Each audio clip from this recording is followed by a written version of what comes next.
What's up, everybody? Welcome into another episode of Profit Picks. If you are new, we do always start the show by being transparent. Honestly, haven't been doing a whole lot. Um, I with no shows over the weekend. I didn't bet yesterday, so not a whole lot to report. Vino, good to be back with you though. Everything good on your end? Everything's good here, Skee. New week, a lot of stuff in front of us. Most of my action this weekend was football. The CFL had their opening week. The UFL had their playoffs. Had a 3-2 football weekend. Did get involved Saturday in the W with what was the last game of the night? It was a loss, and I can't remember what the last game of the night was. It wasn't the Las Vegas game. I don't know. These days run together, but take my word for it. We had a WNBA play. It did not win. Didn't play yesterday other than football. So, like I say, mostly a football weekend. We'll see if we can get back with W tonight. Yeah, I do have one that's interesting for today. At least one that's interesting for today, but haven't really been liking much over the weekend. So we'll talk about it. We will start in the NBA though. We'll start with game three of the NBA Finals. Spurs heading to the Garden. We got Knicks -2 with a total of 216.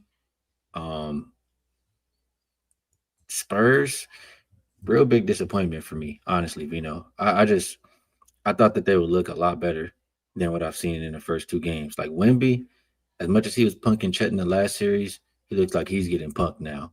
And maybe it's the youth, or maybe the last series wore them out.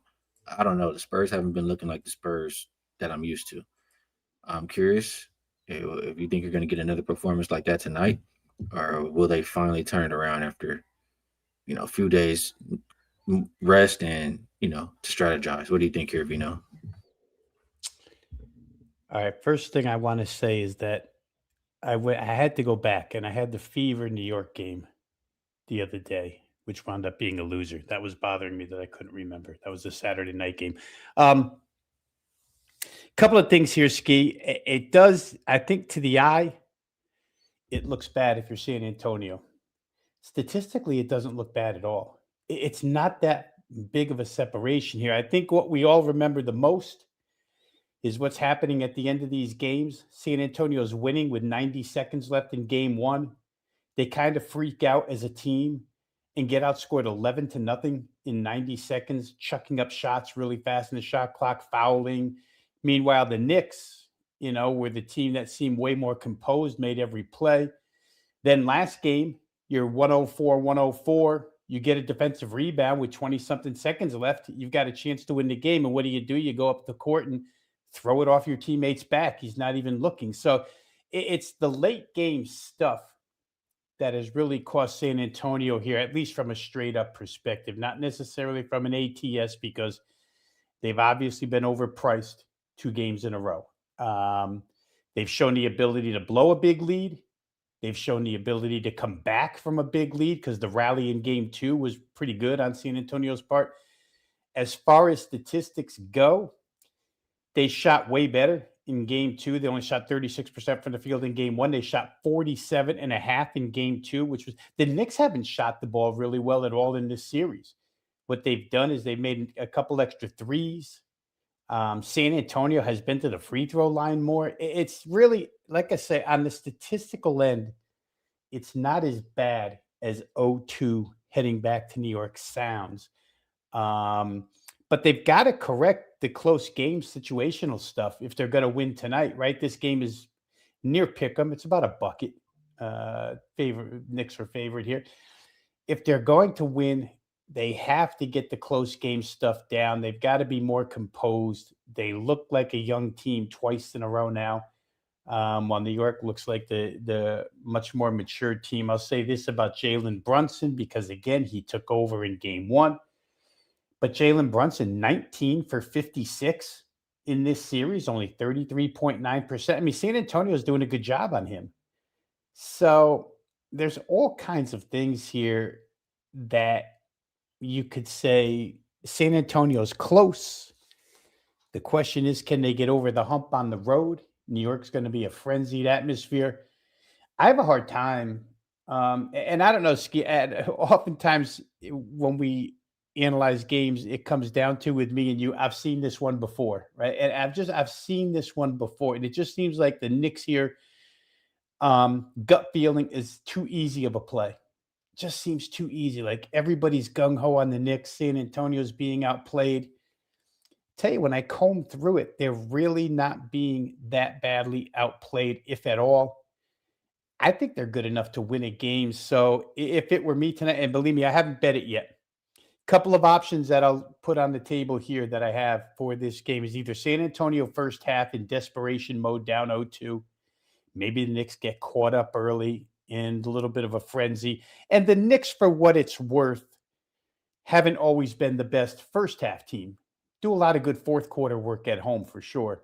Maybe San Antonio can get the jump on them here, or San Antonio full game. Maybe they do get over the jitters and play well on the road. I think I'd rather trust first half, Ski.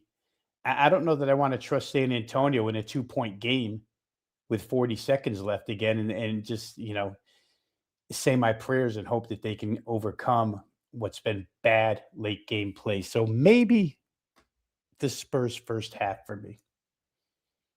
I would even say maybe the first quarter. I mean, they've been amazing first quarter all year. I mean, even last game, first quarter hit. Um, Maybe just isolate that. Even I would argue. I'll be the guy to say. I'll be the one to say it. I think, and you can call it whatever you want, but I don't like, and I think that is going to mess with the players in the game. That all of this stuff is happening, for the president going to the game. And now it's a whole TSA. Everybody, got to go through this whole whatever they have going on. Like it's the airport. They can't have their watch party. They can't do their normal stuff. It's just the vibes are off in New York, in my opinion. I think that the Spurs are going to bring it to them. So that's just my thoughts. Anything else you want to say before we move on? Well, I did see De'Aaron Fox comment on that.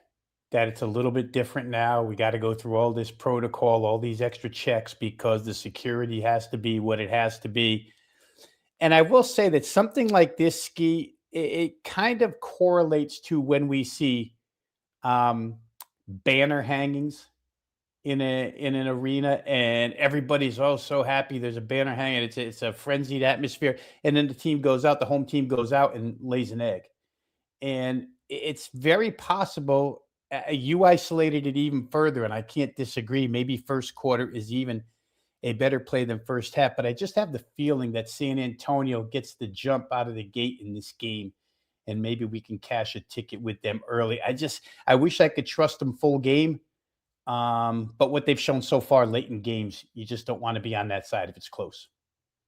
Very good stuff. We'll move over to the WNBA, and that looks like the Liberty and the Sun opened up 11 and a half. Looks like 13 and a half. Total sitting right around the opener. As far as the injury report, you have Sabrina still out, Griner's out, and Burke is game time decision. Um, the Sun do have the rest advantage. The Sun got blown off the earth versus Liberty earlier in the season, but the Sun have been playing better basketball lately, especially since getting Layla back at the point guard position. Liberty have started to win some games, haven't necessarily been winning by this big of a margin. I would think that this time the Sun would be able to stick around, keep it respectable at least. It is Commissioner Cup game though. The point differentials do mean something in these games. It's making it hard, for some of the dogs to get home because of that. But I can't help but think the Sun can stay in this game, or at least, cover the 13 and a half. What do you think, Vino? Glad you said it, Ski, because I think it applies to all three games here today. These Commissioner Cup standings and the point differential, how tight things can get if you wind up in a three-way tie at the end. They break these ties. You see it at the end of games, like you say. Teams are not dribbling out the clock in these games. They're trying to score more and win by more. New York is behind Atlanta here by 13 points in point differential. They're also in the Eastern Conference tournament with Indiana, and it's since Indiana's already gotten the two hard teams out of the way, Atlanta and New York, and gotten a split. It's very possible you could find all these teams ending up, 4-1 against each other and point differential coming into play. So for New York, There's that incentive. But boy, they did not shoot the ball well. They got away with one Saturday, right? Because if Breanna Stewart doesn't go to the free throw line 21 times, and Indiana got out free throwed in that game, like got to check my notes here, 40-15, minus 25 free throw attempts. That's what carried the Liberty home. They were behind for most of the way. I'd expect a better offensive performance out of them here. Connecticut hasn't been a great defensive team. However, they get Aaliyah Edwards back tonight. They won't have Griner. They'll have Edwards. Morrow's been real good. I think Nelson Adota will start at center from what I saw. Their three-point shooting is abysmal. If Connecticut puts up a three-point shot, you almost know it's not going in. Last 4 games, three-point shooting out of the sun. 4 of 18, 22%. 4 of 17, 23.5%. 6 of 22, 27%. 1 of 21, 4.8%. 4 games worth of 14.1% three-point shooting. The good news for the Sun is, Skee, they covered 2 of those games. They can't shoot any worse, and they covered twice. So I think you started a little bit or painted a little bit of a picture that we kind of followed last week, where maybe Connecticut's a little undervalued as they get healthier. Now, again, Brittany Griner's not here, but they're pretty well stocked otherwise. I know New York's going to want to create margin. I do think they're in for a better offensive game, but I'm kind of with you here that Connecticut has found a way to hang around. And to tell you the truth, it could be 3-1, because the game they lost to Atlanta 91-75, it was 68-65 with about 6 minutes left. And then they just fell apart at the end. So if I was looking at side, maybe it's a little too heavily priced for New York, but from an offensive standpoint, I think New York's going to score their share of points tonight. So there's potential here to look for New York team total over, maybe a full game over. And if you're looking at side, I think I'd probably look at dog, just because Connecticut's been able to shoot, or they've shot lousy and been able to cover. Fever and Mystics. This one had an opener of 4.5. Looks like it's going to 5 now total, going up from 167.5 to 170.5. Man, all I can think about when I see this game is I'm having a conversation, actually going back to another conversation from a year ago with one of our colleagues on Twitter, Rob Veno, and you know, I give other players so much slack for maybe having a bad game or not shooting the best, and now their favorite player, Caitlin Clark, is stinking it up night after night after night. I mean, she's shooting 37% from the field, getting picked on every game defensively. What is going to change here? Fever at 5-5, Mystics at home, catching points. I'd probably look towards the Mystics. I'd probably look towards an over. What do you think here, Vino? First off, it's a huge contrast in tempo, right? One side, I think, is either 1 or 2 in tempo. The other side is second to last or slowest in tempo. So you have that. With Washington, it's like a broken record. Say the same thing all the time. Their backcourt is miserable. Sonia Citron, she's a good player, but she's kind of hit or miss.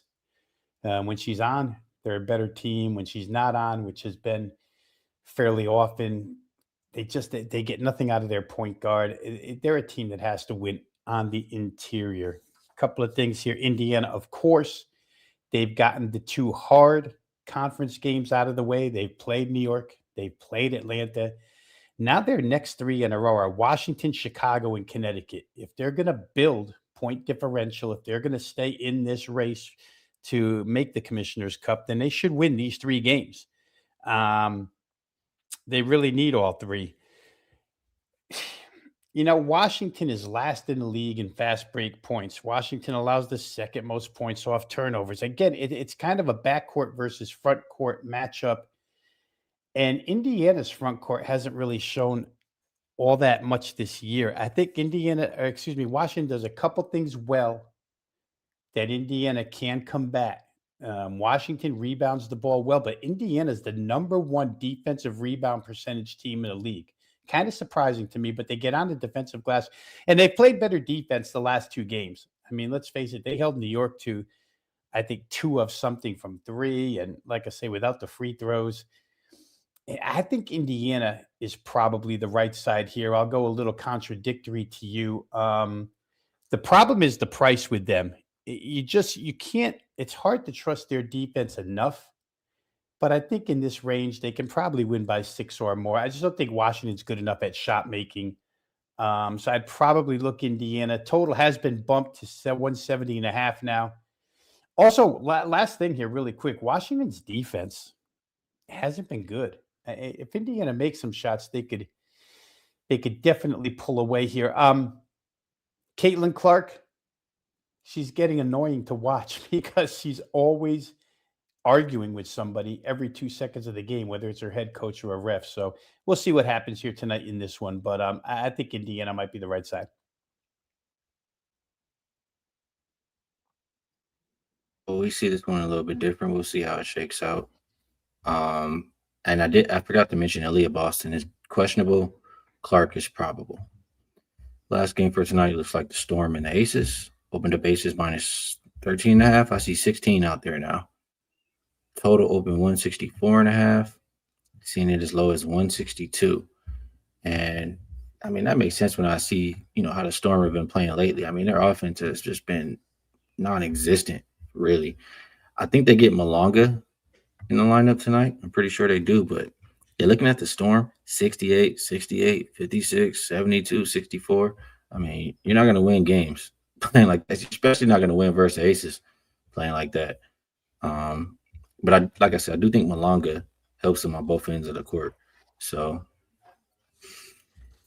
it is a little bit too much for me to lay with the Aces. I want to say first half, but they've been much better on the road than at home for whatever reason. Maybe it's an Aces first half team total over. I think that's the bet I'd probably trust most here. But again, Kennedy Carter is questionable. I would want her in the lineup too. So just probably one we're out of wait and see. What do you think here, Vino? Yeah, a couple of things. If this wasn't a Commissioner's Cup game, Ski, I might fade the Aces at this price 16 because the game Saturday with Golden State was as intense a battle as you could have. Golden State was right there at the end. Las Vegas made 3 or 4 free throws in the last 10, 11 seconds to get the cover and win that game. But boy, Golden State gave them all they could handle. And this could be a relaxed spot if it were a regular game. The problem with this is it's not a regular game, and Las Vegas is pretty deep behind the two teams in competition with them for the West position in the Cup.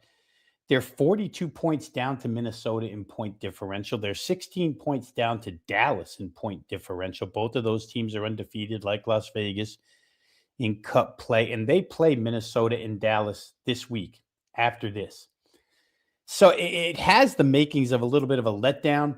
You're right. Malonga did play the other night, the other day with their top draft pick, Awafam, who, and it's like Twin Towers when you see them on the floor, 6'4", 6'6". They got off to a great start against Minnesota. They were leading. It was one of the best in-game plays I've made all season long. Just bet Minnesota because they were down like 10 or 12. And Minnesota, by the time halftime came, they were winning. Seattle can't shoot. Hard to score when you can't shoot. Um, their team total possibly could stay under here. I'm not sure. These lines must be going up, Ski. It must go from 14 and a half to 16 and a half. I get that Seattle's a bad basketball team, but I think they're going up because people know what we're saying here, that these cup games become important. And if you're going to get a team that you can beat by 20 and you're down in point differential, you better beat them by 20. So it's a tough game to play. Maybe the route you suggested is the right way to go, Vegas early. I just know that that game Saturday had to take a little bit out of them because that was a tough game against Golden State.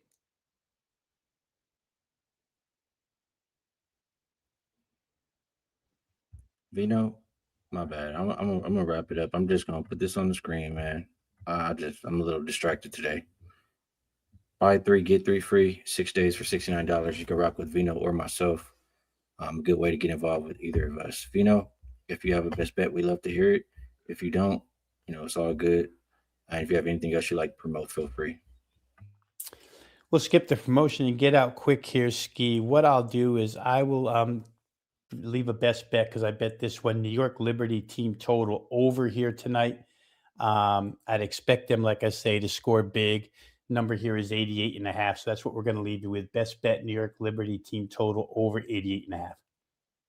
Good stuff, Vino. I'm not going to leave a best bet. I'm just right now. I'm probably just going to do my best to cash my 5% play for tonight and go to 33 and 15 for the playoffs. So that's I'm just going to rock with that.